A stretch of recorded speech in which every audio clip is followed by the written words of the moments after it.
हिमानी के देहांत को कुछ समय ही हुआ था कि विजय के पुनर्विवाह की बात चली, लेकिन विजय का मन मान ही नहीं रहा था, शादी करे या ना करे। लेकिन जब से प्रतिभा को देखकर आए हैं, शादी न करने का विचार बदलने लगा है। अभी 1 साल ही बीते हैं पत्नी हिमानी के देहांत को। उस समय तो चुपचाप निश्चय कर लिया था कि अब बीवी की जगह किसी को न देंगे, लेकिन प्रतिभा की सुंदरता देखने के बाद उसका दृढ़ निश्चय डगमगाने लगा है। उस पर उन लोगों ने शादी के लिए हाँ भी कर दी है। अनिर्णय की स्थिति बनी हुई है। सोचा प्रोफेसर सुबोध की सलाह ली जाए। करीबी मित्र होने के साथ ही वे समझदार सुलझे हुए इंसान भी हैं। यार बड़ी दुविधा में हूँ, दोबारा विवाह करूँ या ना करूँ। बड़ी झिझक के साथ विजय ने प्रोफेसर से पूछा। दोबारा नहीं विजय, तिबारा। अपनी बालिका वधू को क्यों भूल जाते हो? और मैं कहता भी हूँ, फिर से शादी करने से तो अच्छा है अपनी बालिका वधू को ही ले आओ। भली लड़की है, तुमने त्याग दिया तो बेचारी भाइयों की चाकरी करते हुए जीवन व्यतीत कर रही है, कभी तो उसकी भी सुध लो। विजय ने सिर झुकाया और निकल गए। बेवजह सुबोध की सलाह लेने आ गए। इन्होंने तो बातों को और भी उलझा दिया। अब उस पागल को घर में ले आओ जिसका चेहरा तक न देखा कभी, जिससे सालों पहले ही नाता तोड़ चुका हूँ। लीना नाम था उसका। विजय तब यही कहीं 16-17 साल के थे। पढ़ना लिखना चाहते थे, लेकिन परिवार के बाल विवाह की परंपरा के बलि चढ़ गए। बाबूजी के दबाव में चलते नाना कहते हुए फिर भी लीना से विवाह करना पड़ा। चूंकि लीना अभी 12-13 साल की ही थी, इसलिए गौना 5 साल बाद होना तय हुआ। 5 साल तक उससे पीछा छूटा। वो जी जान से पढ़ाई में जुट गए। इसी बीच विजय के बाबूजी का देहांत हो गया। माँ तो पहले ही चल बसी थी। बाबूजी ही कभी कभार लीना की सुध लेते थे, पर उनके देहांत के बाद तो विजय ने जैसे उसे भुला ही दिया। 5 साल बाद जब लीना के पिता ने गौने की बात छेड़ी तो विजय अभी नहीं कहकर बात टाल गए। इधर पढ़ लिख कर वो प्रोफेसर बन गए। दिखावा पसंद तो उन्हें था ही। प्रोफेसर बनने के बाद अनपढ़ गंवार लीना उन्हें अपनी गृहस्थी के लिए अनुपयुक्त लगने लगी। उन्होंने साफ साफ कह दिया कि ऐसी गंवार पत्नी को वो घर नहीं लाएंगे। और फिर कई लड़कियों को देखने के बाद उन्होंने प्रतिभा को पत्नी के रूप में चुना। अमीर घराने की प्रतिभा की सुंदरता, शिक्षा और रहन सहन के तरीके को देखकर विजय आनंदित हो गए। एक बात और है कि प्रतिभा ने कभी गृहस्थी का कारभार ना संभाला। सारे काम के लिए उसने नौकर लगवा दिए और खुद बन संवर कर दिन भर घर में बैठी रहती। लेकिन विजय को कोई शिकायत नहीं थी। इधर लीना के बारे में कभी कभार सुनाई दे जाता कि उसका मानसिक संतुलन गड़बड़ा गया है। वो दिन भर बस पूजा पाठ, घर के कामकाज में व्यतीत रहती है। किसी से मिलना जुलना नहीं, उठना बैठना नहीं। लेकिन विजय पर इन बातों का कोई प्रभाव नहीं पड़ता था। वो तो बस सलीकेदार पत्नी प्रतिभा को पाकर मग्न थी। लेकिन उनकी खुशियों को शायद लीना की आह लग गई। पिछले साल प्रतिभा को ऐसा बुखार हुआ कि वो ठीक ही ना हो पाई। उसके देहांत के बाद एक बार फिर विजय अकेले रह गए, घर में 2 नौकरों के साथ। 1 साल तक सब यूं ही चलता रहा। लेकिन फिर लोगों ने सलाह देनी शुरू कर दी कि अभी उम्र ही क्या है, यूं अकेले जीवन थोड़ी ही बीतेगा, शादी कर लो, तुम्हें आसरा भी मिल जाएगा और वंश बढ़ाने के लिए कुल दीपक भी तो चाहिए। और ये लोगों की सलाह का ही नतीजा है कि दोबारा विवाह का जिक्र होने लगा है। खैर, विजय दिखावेबाज भले ही हो, लेकिन बुरे इंसान नहीं है। उनके दूसरे दोस्तों ने भी उन्हें यही सलाह दी थी कि लीना को ही वापस बुला लिया जाए। विजय ने सोचा, कोशिश करने में क्या बुराई है।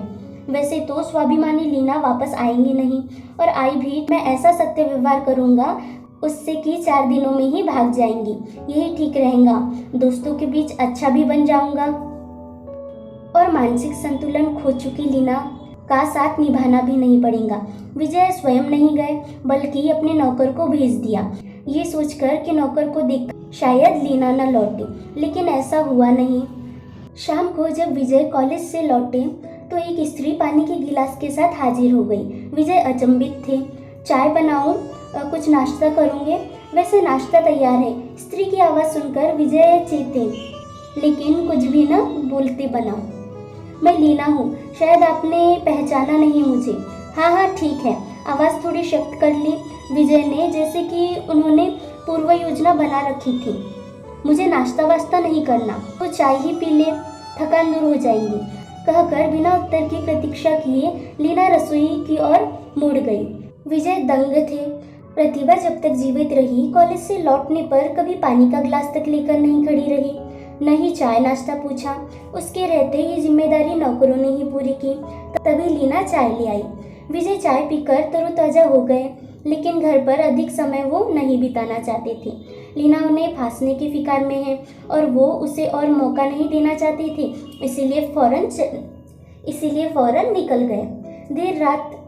देर रात घर लौटे तो लीना सोफे पर बैठी इंतजार कर रही थी। देखते ही बोली, हाथ मुंह धो ले, खाना लगा देती हूँ। क्यों, नौकर नहीं है क्या घर में? मैं उनसे खाना मंगवा लूंगा। तुम्हें तकलीफ करने की कोई ज़रूरत नहीं। पति को खाना नौकर परोसे, ऐसे संस्कार मेरे नहीं।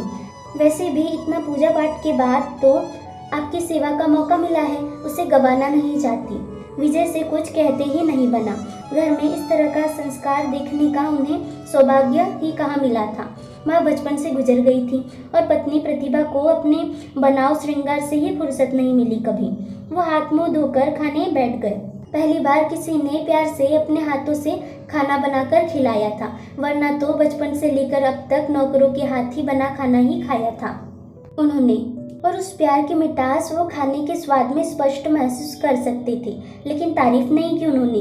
वो चाहते ही नहीं थे। कहीं ना ये ना समझ बैठे कि उनका नाता जुड़ रहा है। वो चुपचाप खाना खाकर सोने चले गए। सुबह भी बिना किसी से कुछ कहे जल्दी ही निकल गए ताकि उस प्रतिव्रता का सामना न हो। लेकिन एक बात तो महसूस कर रहे थे कि वो दिन भर उनके दिलो दिमाग से नहीं हटी, बल्कि चक्कर काटती रही। कॉलेज से छूटने के बाद मित्र मंडली के साथ चौकड़ी जमाने की तो उनकी पुरानी आदत थी, लेकिन आज तो उनका घर जाने का मन ही नहीं हो रहा था। एक अजनबी स्त्री के रहते घर में जाना ठीक नहीं लग रहा था। अजीब सी उलझन थी मन में। वो पत्नी के सारे अधिकार जमाने की कोशिश कर रही थी और ये बिल्कुल ही भूल चुके थे कि उससे कभी उन्होंने ब्याह किया था। लेकिन देर रात ही सही, उन्हें घर तो लौटना ही था। घर लौटे तो फिर लीना प्रतीक्षारत मिली। मैंने कहा था ना तुमसे कि मेरे चाकरी को नौकर है घर में, तुम्हें चिंता करने की आवश्यकता नहीं। नौकरों को मैंने छुट्टी दे दी है, मुझसे बिना पूछे। मैं आपकी पत्नी हूँ, निर्णय लेने का अधिकार है मुझे। अब मैं आ गई हूँ तो नौकरों की क्या जरूरत है? विजय खींच गए। ये तो बेवजह अधिकार जता रही है और घर में घुसपैठ करने की कोशिश भी कर रही है, लेकिन बोलते कुछ भी नहीं बना उनसे। रात भर सो भी नहीं पाए ठीक से, इसीलिए सुबह जल्दी उठकर भागने की योजना भी आज विफल हो गई। सुबह सुबह लीना से सामना तो होना ही था। वो चाय का ट्रे लेकर बेडरूम में चली आई। विजय तो बेचारे अपने कपड़ों को संभालने में लग गए। तुम यहाँ क्यों आई? चाय देने। और मैं क्या आपके कमरे में भी नहीं आ सकती? बड़ी ढीठ है ये तो। हर रोज एक नए अधिकार के दावे के साथ मेरे जीवन में प्रवेश के लिए प्रयासरत। ठीक है, रख दो चाय, मैं पी लूंगा। आप मुझसे नजरें चुरा कर क्यों बात करते हैं? इतनी बुरी शक्ल नहीं मेरी कि सुबह देख लो तो दिन भर पानी न मिले। कहते हुए खिलखिलाकर हंसती वो और बाहर चली गई। पहली बार विजय ने लीना को नजर उठाकर देखा था। जैसा सोचकर उन्होंने लीना का परित्याग किया था, वो वैसी बिल्कुल ही नहीं थी। सुंदरता में प्रतिभा से 29 नहीं थी, न कि उसका रहन सहन बेसलीकेदार था। हाँ, उसने प्रतिभा की तरह मेकअप नहीं थोप रखा था, लेकिन उसकी सादगी में एक अलग सी बात थी। लेकिन अगले ही पल विजय को लगा कि वो ये सब क्यों सोच रहे हैं। उन्हें क्या मतलब, वो चाहे जैसी दिखें। चाय पीकर वो नीचे उतरे तो घर एकदम बदला बदला सा लगा उन्हें। पूरा घर अगरबत्ती की खुशबू से महक रहा था। शायद अभी अभी लीना पूजा करके उठी है। विजय के नीचे आते ही प्रसाद की थाली लेकर लीना हाजिर हो गई, पर विजय को इन सब में रुचि नहीं थी। मैं कभी पूजा पाठ नहीं करता और न ही ईश्वर में विश्वास करता हूँ। पिता के देहांत के बाद इस घर में कभी पूजा पाठ नहीं हुई। बेहतर होगा कि तुम भी अपनी नौटंकी इस घर में न चलाओ और न इस घर को अपने अनुसार चलाने का प्रयास करो। विजय ने जानबूझकर बहुत सख्ती से ये बात कही थी, लेकिन लीना के चेहरे पर उन्हें कोई रोष नजर नहीं आया। मैं अपने अनुसार घर चलाने का प्रयास नहीं कर रही हूँ। हाँ, लेकिन जब से इस घर में हूँ पूजा पाठ का अपना नियम नहीं बदलूंगी। बरसों पूजा करती ही तो आपको पाया है। अब अगर पूजा छोड़ दूंगी तो ईश्वर समझेंगे कि मैं स्वार्थी हूँ। काम बन गया तो उन्हें भूल बैठी। विजय फिर अचंभित, जिस स्त्री को उसके पति ने अकारण ही परित्याग कर दिया हो, उस पति के लिए व्रत, उपवास, पूजा पाठ कोई स्त्री कैसे कर सकती है और किस विश्वास के बल पर। शायद लीना ने विजय के मन की बात पढ़ ली थी। मुझे विश्वास था ईश्वर मेरे साथ बुरा नहीं कर सकते। जन्म जन्मांतर का रिश्ता ऐसे टूटता है भला? इतना विश्वास एक ऐसे व्यक्ति पर जिसे परखने का मौका भी नहीं मिला कभी। नहीं, सब बकवास है, मुझे फांसने और आकर्षित करने की कुशल चाल, लेकिन मैं इसकी बातों में आने वाला नहीं हूँ। यूं ही 1 महीने कब बीत गए विजय को पता ही नहीं चला, लेकिन इस दौरान वे महसूस करने लगे कि लीना की उपस्थिति अब उन्हें बुरा नहीं लगती। सच पूछो तो घर क्या होता है, रिश्ते किस तरह जिए और सहेजे जाते हैं, ये उन्हें लीना के इस घर में आने बाद ही पता चला। उसकी हर बात का, हर हरकत का न चाहते हुए भी वो प्रतिभा से तुलना करते और इस तुलना में लीना हमेशा प्रतिभा को पछाड़ देती। लेकिन वो ये सब जानकी पर हाजिर करना नहीं चाहते थे। वो तो बात बात पर कड़वी बातें कहने, उसका अपमान करने का कोई मौका नहीं छोड़ते थे। लेकिन जानकी हर हाल में शांत बनी रहती, बस चुपचाप जिम्मेदारियां निभाते हुए। कोई अपेक्षा नहीं, कोई सपने नहीं। शायद पति के घर में जगह मिल जाने के बाद उसका कोई सपना शेष बचा ही नहीं था। लेकिन इसी बीच एक घटना घट गई। विजय अपने बेडरूम में सोए थे। आधी रात बीत चुकी थी कि बिस्तर पर किसी के हाथ का स्पर्श पाकर वो हड़बड़ाकर उठ गए। ये लीना का हाथ था। बस उन्होंने न आगे देखा न पीछे, बस बरस पड़े उस पर। शर्म नहीं आई तुम्हें आधी रात को एक पुरुष के कमरे में यूं प्रवेश करते? अब तक जो करती आई तुम, उसे मैं अनदेखा करता रहा। मुझ पर, मेरे घर पर जबरन अधिकार जमाती आई, फिर भी मैंने कुछ नहीं कहा। लेकिन अब तुम मेरे शरीर पर भी अधिकार जमाने की योजना बनाने लगी हो। जब मैं तुम्हें पत्नी मानता ही नहीं तो क्यों मेरे गले पड़ी हो? छी, मैं तो सोचता था कि तुम शरीफ और संस्कारी स्त्री हो। लीना की आंख भर आई, लेकिन वो एक शब्द न बोली, फौरन कमरे से निकल गई। सुबह विजय की आंख खुली तो उसे लगा कि आज तो चाय भी नसीब नहीं होगी। रात को इतना कुछ सुनाने के बाद शायद मुंह फुलाए बैठी हो, लेकिन नीचे उतरे तो डाइनिंग टेबल पर चाय नाश्ता तैयार मिला। हाँ, रोज की तरह लीना का मुस्कुराता हुआ चेहरा नजर नहीं आया उन्हें। वो बेचैनी से यहाँ वहाँ देखने लगी, लेकिन लीना नजर नहीं आई। अब उन्हें लगा कि शायद रात को वो कुछ ज्यादा ही कह गए थे। उन्हें इस तरह प्रतिक्रिया नहीं करनी चाहिए थी, लेकिन फिर अगले पल सोचा, बोल दिया तो बोल दिया, अब इतनी सी बात के लिए माफी थोड़ी ही मांगूंगा। उस दिन विजय कॉलेज तो चले गए, पर पढ़ाने में उनका मन बिल्कुल ही नहीं लगा। पहली बार लीना का अपमान करके उन्हें इतना बुरा लग रहा था। काफी सोच विचार के बाद आखिरकार उन्होंने तय कर लिया कि लीना से जाकर कह ही दूंगा कि गलती हो गई। रात को अचानक नींद खुल जाने की हड़बड़ाहट में अनाप शनाप बोल गया, लेकिन आवाज थोड़ा सख्त ही रखूंगा। हाँ, यही ठीक रहेगा। कैसे बात करनी है, क्या करना है, पूरी स्क्रिप्ट की पूरे दिन में कई बार रिहर्सल करने के बाद शाम को जब वे घर लौटे तो रोजाना की तरह लीना उन्हें पानी की गिलास के साथ नजर नहीं आई। उन्हें थोड़ी बेचैनी हुई। 1-1.5 महीने से उन्हें आते ही लीना को देखने की आदत सी पड़ गई थी। तभी नौकर प्रतीक पानी लेकर आ गया। अरे तुम कब आए? मालकिन ने बुलावा भेजा, कहा कि वो जा रही है, इसीलिए आपका ख्याल रखने के लिए मैं आज ही आ जाऊं। और हाँ, आपके लिए एक पत्र छूट गई है। अच्छा तुम जाओ, एक कप चाय बना लाओ। प्रतीक को भेजकर विजय फौरन पढ़ने बैठ गए। क्या संबोधन दूं तुम्हें, समझ ही नहीं पा रही, इसीलिए बिना संबोधन के ही पत्र शुरू कर रही हूँ। जानती हो तुम खुश होंगे आज मेरे जाने से, और ये भी जानती हो कि मेरे आने के पहले ही दिन से तुम इसी प्रयास में थे कि मैं घर छोड़ जाऊँ, इसीलिए बात बात पर मेरा अपमान करते रहे।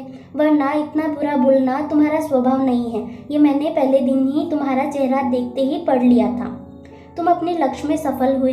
खैर, मुझे कोई शिकायत नहीं। ईश्वर ने पति सेवा का भले ही कुछ दिनों के लिए ही सही जो मौका दिया, उसके लिए मैं उनकी बड़ी आभारी हूँ। शेष जीवन इन्हीं दिनों को याद करके गुजार दूंगी। पत्र लिखने का कारण शिकायत करना नहीं है, बस अपनी सफाई देना चाहती हूँ। हालांकि झूठ को झूठ साबित करने की कोई ज़रूरत नहीं होती और न ही मुझे ऐसी आदत है। उस दिन रात को मैं तुम्हारे कमरे में तुम्हारा प्यार पाने की इच्छा से नहीं आई थी। अपने पति का प्यार पाने की सोचने की भी गलती नहीं कर सकती। उस दिन मैं रसोई में काम करते गिर गई थी और बहुत चोट आई थी। दर्द बर्दाश्त नहीं हो रहा था, इसीलिए दवाइयाँ लेने तुम्हारे कमरे में आ गई। ये सोचकर तुम्हें जगाया नहीं कि दिन भर के थके हो। अकारण नींद क्यों खराब करूं? दवाई का बैग तुम्हारी तकिया के नीचे था, इसलिए स्वयं को निकालने की कोशिश करने की गलती कर बैठी। नहीं जानती थी कि पति के बिस्तर पर हाथ रखना भी एक पत्नी के लिए इतना बड़ा अपराध हो सकता है। तुम्हारी किसी बात का इतने दिनों में बुरा नहीं माना, लेकिन अपने चरित्र के विरुद्ध कुछ नहीं बर्दाश्त कर सकती, इसीलिए जा रही हूँ। प्रतीक को बुला भेजा और उसे सारी बातें समझा दी है। वे मुझसे भी बेहतर तुम्हारा ख्याल रखेगा। पत्र पढ़ते पढ़ते विजय की आंखों से अश्रुधारा बह निकली। शायद ये पश्चाताप के आंसू थे। नहीं, अब लीना को वो और वनवास नहीं देंगे, और जब लीना जैसी पत्नी है, पुनर्विवाह करने का तो प्रश्न ही नहीं उठता। इस बार वो स्वयं जाएंगे लीना को लेने, पूरे जीवन भर अपने पास रखने के लिए। उसे शेष जीवन में अपनी पत्नी का वो सारा मान अधिकार देंगे जिसकी वो अधिकारिणी है। आज उन्हें पहली बार लीना की अहमियत समझ में आ रही थी, और विवाह की भी। आज वो सोच रहे थे कि सचमुच 7 फेरे का बंधन बहुत मजबूत होता है। हम लाख कोशिश करें, लेकिन ये बंधन नहीं टूटता। ईश्वर ने अपनी पत्नी के रूप में उनके लिए लीना को ही चुना था। उन्होंने प्रतिभा के विवाह करके ईश्वर की इच्छा के विरुद्ध जाने की कोशिश की। शायद इसीलिए ईश्वर ने प्रतिभा को उनसे छीन लिया। हमारे कानून की तरह ईश्वर की अदालत में भी शायद दूसरे विवाह को वैधानिक नहीं माना जाता। लेकिन अब सारी गलतियों को सुधारने का अवसर आ गया है। अगली सुबह लीना को लेने के लिए निकल पड़े। आज जैसी प्रसन्नता उनके चेहरे पर झलक रही थी, वैसी प्रसन्नता और आतुरता प्रतिभा से विवाह के समय भी उनके चेहरे पर नजर न आ पाई। और यही स्टोरी का द एंड हो गया।